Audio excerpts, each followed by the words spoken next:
In the name of Allah.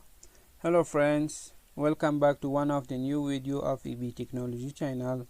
I'm Abdullah Gausi and today I wanna learn you how to show icons on desktop. Most of people don't know and they copy the shortcut of icons on the desktop page.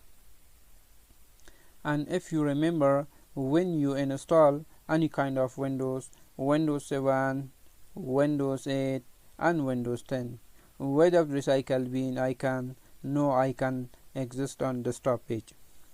Inshallah, in this video I say for you by details, so watch me up to the end of this video.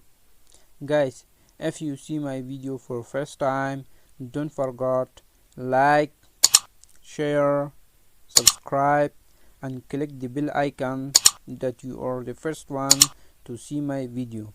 So now let's start it.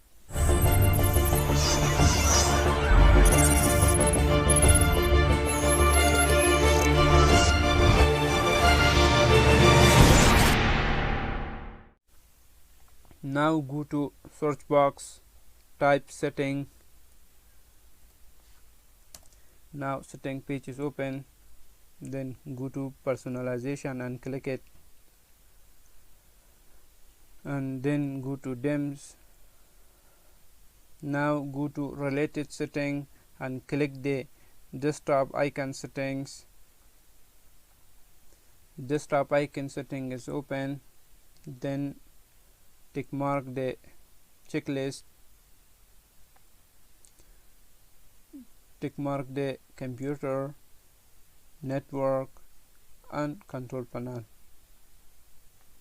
Then click apply and in the last click OK. Now the icon show on desktop. Guys, if you like my video, please like, share and subscribe